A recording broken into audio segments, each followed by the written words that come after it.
Hello! Hi friends! So we're here today to bring you another What We Read. This is episode 4 now, I want to say. I haven't been reading as much lately, but you know, it's still a lot, I guess. 8 books is still a lot. Not for me though. It's fine. Okay, let's wait, can we do that again? Fine. Okay, 1, 2, 3, and go. Hello! Hi friends! So, today we're here to do another What We Read video. Just another one of those, yes. We are at episode 4 now. So without further ado, Mac is just gonna get started. I'm gonna get started. No, I may have mentioned a couple of videos ago that I subscribe to Marvel Unlimited. It's this kind of like Netflix for Marvel movies where you get to read comics like it was 6 months ago, because that's how Marvel Unlimited works.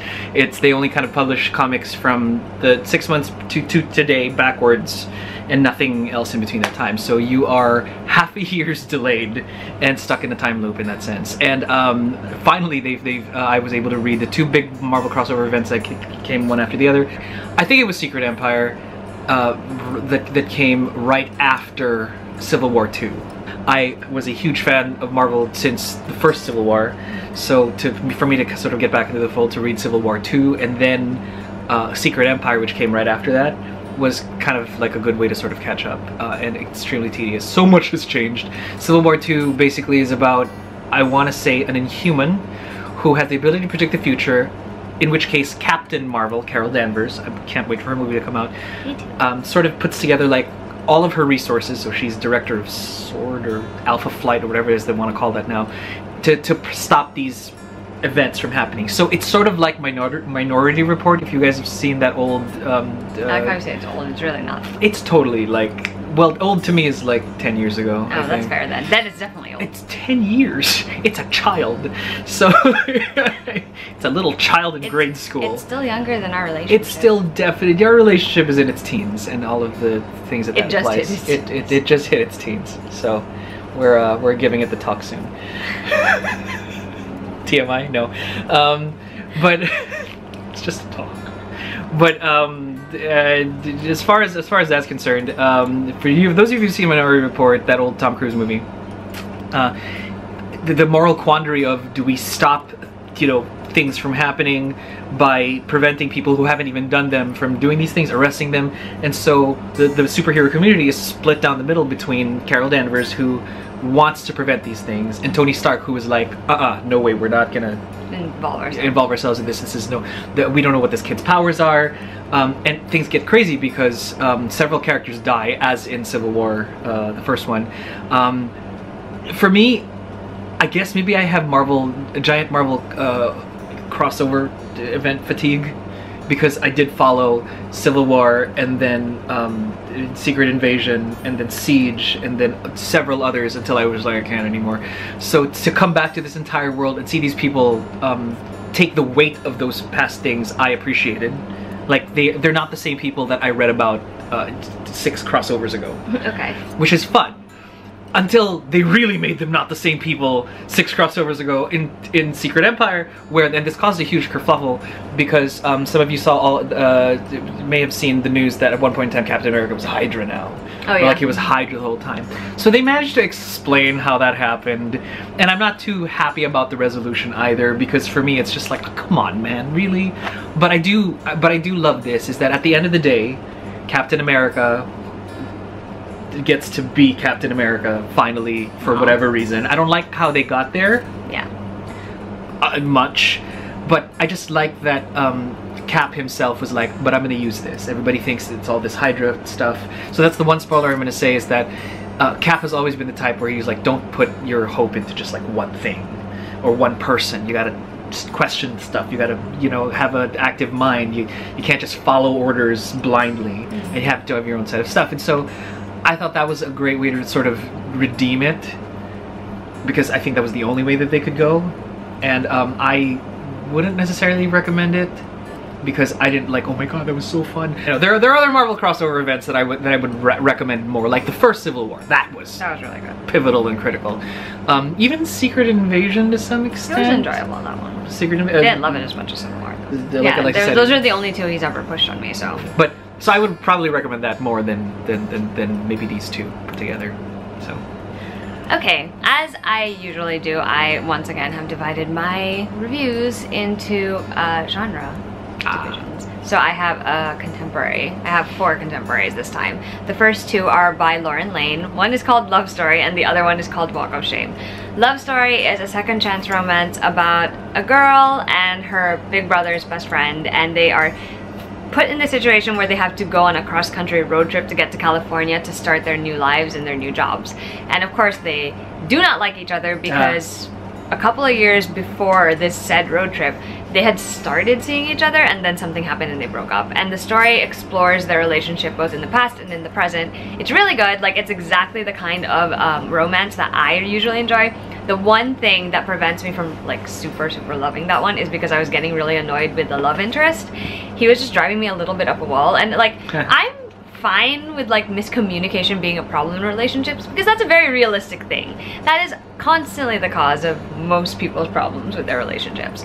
But like, this book took it to a whole other level, and I was just like, you guys are frustrating the heck out of me. It ends in a very cute note though, so I still somewhat enjoyed that one. But I did really like Walk of Shame, which I did not think was going to be possible.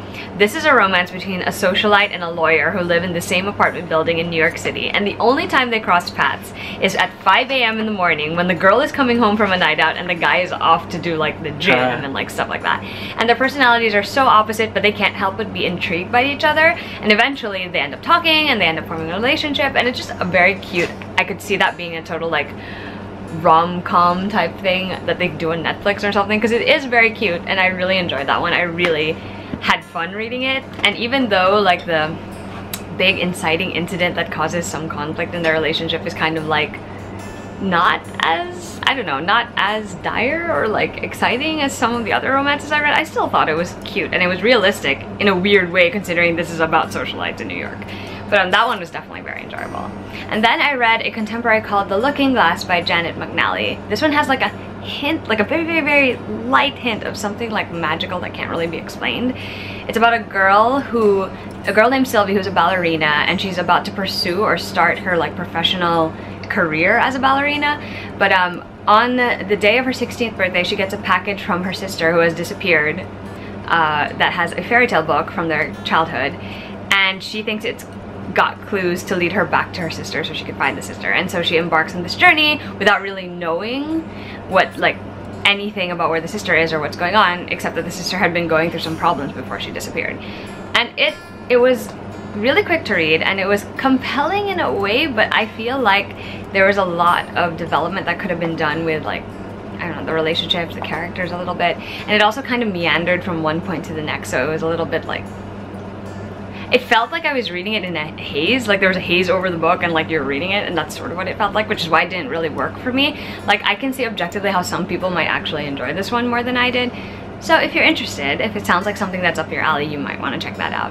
And the last contemporary I need to talk about is a middle grade. It is called Lucky Little Things by Janice Earlbaum. It's also set in New York City, and it is about a teen girl who is still kind of reeling from the loss of her mom's best friend, her Aunt Jenny, who died of cancer. And at the very beginning of the book, she gets this letter that tells her for the next 30 days she's gonna have good luck. And it actually starts coming true for her. Like, things start like looking up. She makes a list of like the things that, you know, she would want to happen, nice. And a lot of them do.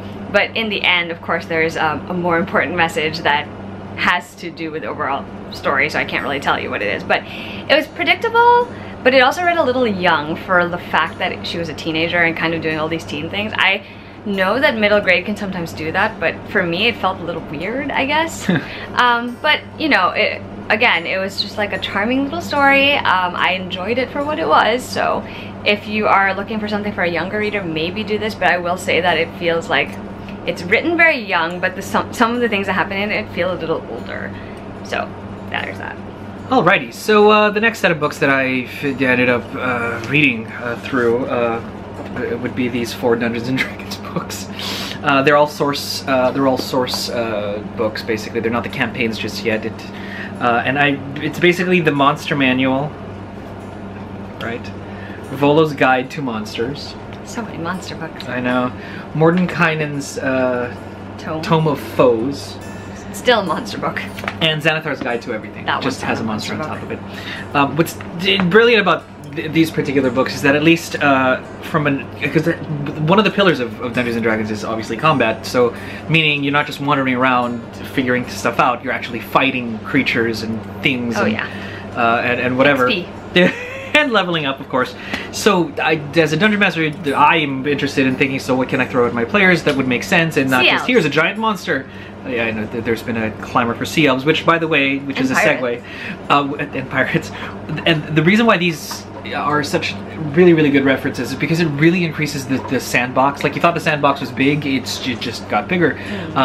There are references to other creatures, new character races, extra stuff that you can beef up your character classes, which is basically, you know, more stuff on the bard and the paladins and all of that. And you can even play different races, Goliaths, Aasimar, a bunch of other stuff. Different kinds of elves have popped up, like I said, sea elves. I didn't know there were sea elves. They're apparently like mermaids, but elves. So who knew? They're like Atlanteans, but with pointy ears. I don't know. Segue. Oh my god, have you guys seen the Aquaman trailer? Because it's so good. I'm so freaking excited for that one. Okay, back to the segue. And so, caveat: I didn't read everything on every monster ever and read every single stat, but I think as a reference book, you kind of want to read up on the types of, because the way the monster manual is divided is they group the kind of monsters together. So there's the one section on dragons. It's all the kinds of dragons, and so I read through that. I didn't read stuff on like the holders because I wasn't really interested in these guys. I mean, they're giant like Mike Wazowski type things. I mean, I think this is what Mike kind of wanted to be.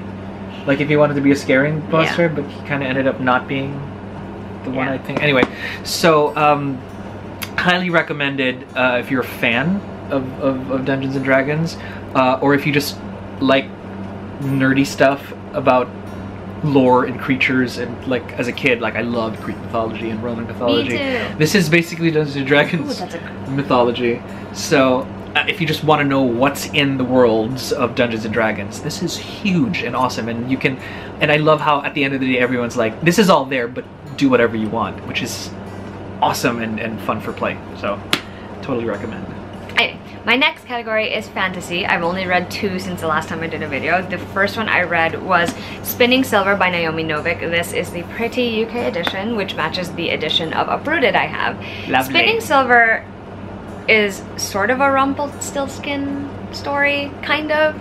It's about someone named, it's about a woman named Miriam, and she is the daughter of a moneylender, only her father is not quite so, I guess, forceful about being a moneylender. So he's a very generous man, and he's very kind, and he usually like accepts people's like excuses or reasoning, and people take advantage of that. And Miriam has had enough. She's a teenager here in this book, and she had decided that she's gonna, you know, do his job for him, and she ends up becoming this really successful moneylender. So successful, as a matter of fact, that there's this magical race that are sort of like Fae, I want to say, that have heard of her ability to turn silver into gold, and they want her for it. And that's one part of the story. There's also a second part of the story with other characters that are connected to Miriam that are affected also by her relationship with this magical race and her ability to turn silver into gold. It is very slow at the start, much like Uprooted. It takes a while to build up because you're thrown into this world and, you know, with this setting that's so immersive, and you have to figure out what's going on and what the people are like, what the culture is like. There's a very Jewish slant to the story as well. I can't speak to the accuracy of that, obviously, but someone else commented on it and they said it was pretty good. I definitely think that it will take you time to get invested in this one, especially if you're trying to read it in the summer when it's like scorching, and this book is like set in winter. It's like freezing. Not fun. But you will eventually get drawn in by Naomi Novik's words into this world, and you will feel so immersed in it, and you will slowly start to piece together what's going on, what's going to happen, and it just crescendos so beautifully into what is the big inciting incident and what happens after that. And I really admire her ability to tell this story and to weave so many little details together into building something so fantastic, and it ends so well. Like, I would just be happy for her to write more fairy tale type stories. It made me want to read Uprooted again as well. So good. Would definitely recommend this one. Also, the UK edition is gorgeous. And then I read a book called Grace and Fury by Tracy Banghart. This is the first in a duology, maybe a trilogy. It's about 2 sisters, Nomi and Serena, and they are basically on their way to like a big gathering where the prince is supposed to, the heir, sorry, he's called the heir, basically the crown prince, is supposed to choose his graces, who are like, I guess concubines is probably like the best term for them, because they will be like his paramours slash the mother of the future heirs. So, but in this world, women don't have a lot of power. They literally have to obey all these rules. They can't learn to read, they can't go to school. They either have to become a grace, work in a factory, or do something else menial like that. It's terrible. Nomi, the younger sister, is very much against this, especially thinks it's unfair because her twin brother gets to go to school and do all these things. And so Nomi has secretly been studying and like learning to read and all of that. And the older sister, Serena, has been very accepting of the way things are. She's actually been preparing all her life to be a grace. So, but at the very beginning of the book, Serena is actually thrown into jail for something that Nomi technically did. And the entire story sort of plays out from there. It's very interesting to me because I thought the beginning was kind of bland. I was a little worried that I would feel that way about the entire book, but then after that whole setup happens and then Serena gets thrown into jail, things start getting very interesting because you get to see two different journeys. You get to see Nomi's journey when she's trying to understand like her sister's point of view and the role her sister would have played if her sister hadn't been thrown into jail, and how she can manipulate or use that role to her advantage. And then on the flip side, you have Serena, whose journey to me was much more interesting because you see her going from being a submissive sort of grace where she, you know, listened to all the rules and played by all those books, and like to see her finally come to realize, like, you know, there is more out there, like she can embrace this power because of the situation she's in where she's forced to. It's very interesting. There are still elements of it that I find very predictable for a YA fantasy, like the romantic angle of it was very predictable. The villain part of it was also kind of predictable to me. Like I guessed it pretty much like halfway through the book, and I still kept reading because I thought it was interesting. It ends really well because it ends this first part of their story really well, so I am very curious to see how it picks up in the next book. So would also recommend checking this one out. Cool. So we're moving on to sci-fi reads. I only have just the one. I finally managed to read Wildcard. Wildcard. Yeah, I know. Just noticed the little it's happy still dance. One of my favorite books. It's quick. I'm personally appreciative of books that read quickly without scrimping on good detail and kind of a fairly decent plot. I think it's a duology, right? Yeah, it's done. Yeah, it's done. Like there's no way you can go anywhere else. Maybe a spin-off with them, like yeah, exactly, with the main characters. No. Other than what that is. I am very appreciative of how Emika's journey has closed out. There are some YA elements to Wildcard that Cops romance. Cops that romance. I am not a huge fan of Hideo Tanaka, like ever, but but there are twists in Hideo's story that I personally just thought was, oh my god, really? This is what's gonna make me cry at like 2:30 in the afternoon. So I thought that was important. Maybe I'm just used to different kinds of stories, but like I said, I do appreciate the character through lines a bit more. I do appreciate the Tanaka storyline. So definitely recommended for those who were fans of Warcross. This is I think it's a great way to end it. Okay, my sci-fi book is actually, it's a book that I normally probably wouldn't pick up. It's a book called Contagion by Aaron Bowman. And it is essentially like Alien or Predator. I'm not sure which one actually. Totally Alien. And because you're stuck in like a ship with just like, and then yeah, Alien. The creatures. Exactly. Also reminded me of an episode of Doctor Who. Essentially, it's about a crew that goes, it's like a very skeleton crew that goes off to this far off planet that nobody knows that much about in order to address an SOS that they received from that planet. Totally. And when they get there, they find that no one is there and everything is messed up and they're trying to figure out what's going on. Clearly, like, there's something bad there. Totally Alien. What I liked about that story was that it was so well written because it was written exactly like an episode of Doctor Who or a movie, because it read like that. It was exciting and you just didn't know what was going to happen. You didn't know who to trust. You didn't know what the characters would do. And like, they have such limited resources and there's such limited space, even considering they're in, you know, I haven't read this, but I know the formula well. It's amazing. It was very, like, that part was really good for me because, like, the more I kept reading, I couldn't stop because I was like, I need to know what happens. I need to know what happens. Yeah, good pace. Yeah, my problem is I didn't really care in particular popular for too much, like for any of the characters. Like I didn't have a deep investment in whether they lived or died, as opposed to like when I'm watching Doctor Who and I care if people die. That's true. And I think that's pretty much what made it a little less enjoyable for me, because if I had really cared about even just one character, yeah, it would have been like edge of my seat terror for them. That's true. But in this story, it was kind of hard to do that because you felt a little detached and you jumped from one character so quickly to the next character without warning, because it's divided into parts and not chapters. So that was interesting. Anyway, so the story is told in parts and not chapters, which makes it a little harder because you don't really get lots of time with every single character, and it's a big crew of people. So there's that. But you know, it was still fun to read. It was still something different because I don't normally read that stuff. So I guess for me, like, that's also part of what made it exciting. I'm not sure how like someone like Mackie, who has watched a lot more sci-fi than me, would react to it. So, I also really like how it ends, because it ends very definitively, but there's clearly room for a second book, which is going to be happening as well. If that's not the only place that has that problem. I know. So that one was also fun to read. Definitely something different if you're looking for like a space book, but one that's more like Alien as opposed to like, we're in space and there are galactic kingdoms here. You know, that's a good one. Like, we're in space and we're all gonna die. Basically, which is fun. I mean, like, if you're in the mood for that. Yeah. All right. And lastly, but definitely not least. Absolutely not least. So we were watching, I think, Ant-Man and the Wasp. Yeah. And the trailer for The Darkest Minds came up. And with me, I'm like, why am I so deeply affected by what I am seeing? And come on, man, I'm a huge X-Men fan, so of course young people with superpowers is like right up my alley. There's no way that's not. So I finally blasted through the first 2 books of the Darkest Minds series, The Darkest Minds, and Never Fade. I'm already working through the 3rd book. In the Afterlife. In the Afterlife. Do you like how I actually got? She totally knows. Well, because I love that series. And interestingly enough, Alex Bracken is a very talented author.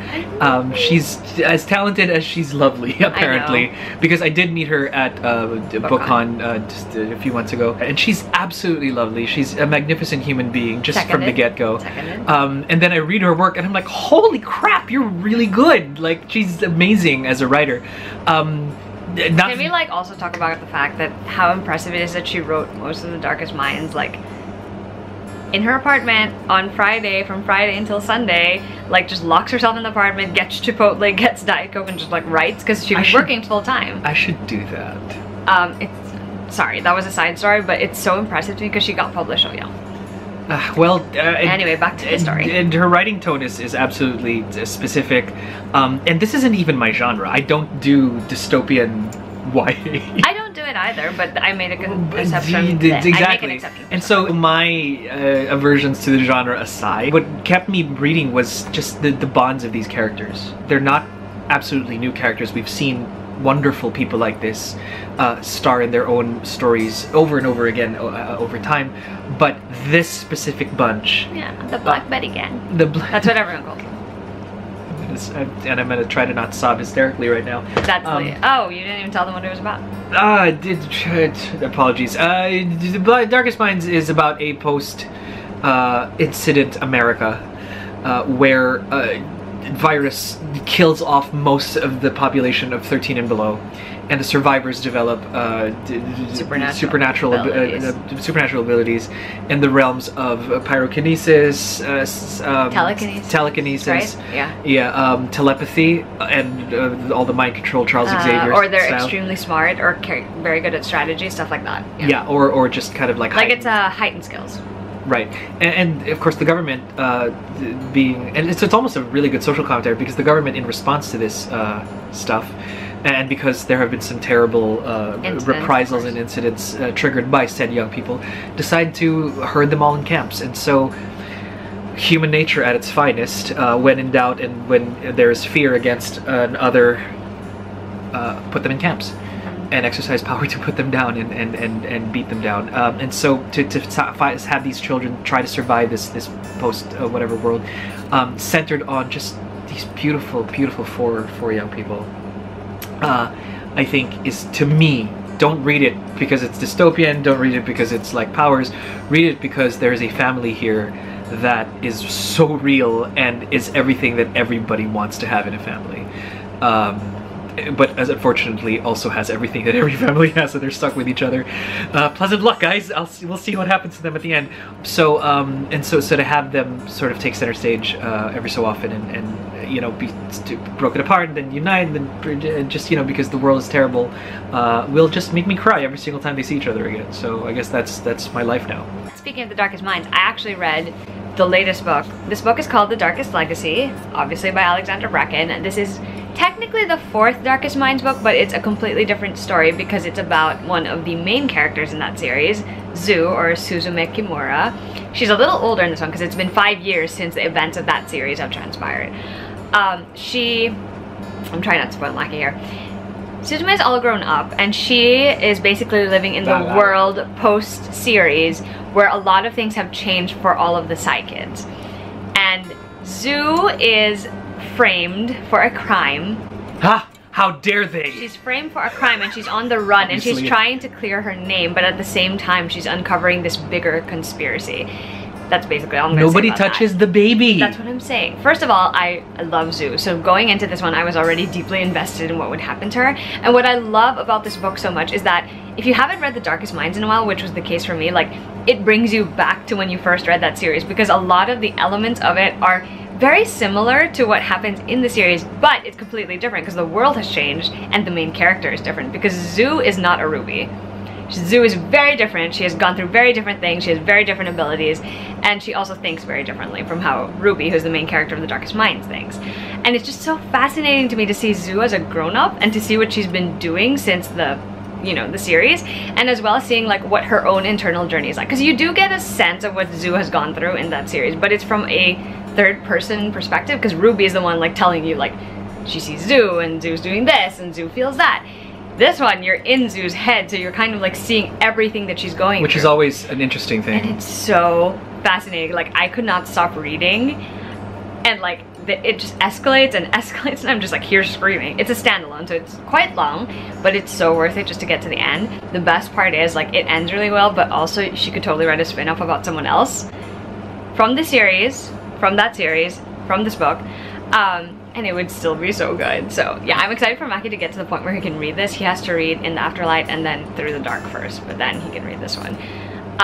So good. Would highly recommend it. Anyway, those are all the books that we are featuring in this week's What We Read video. If you've read any of them or are interested in any of them and have more questions, please let us know. We would also like to know what you guys are reading because, you know, we take the recommendations. Like that. It's pretty awesome. Anyway, we'll see you guys next time. Bye!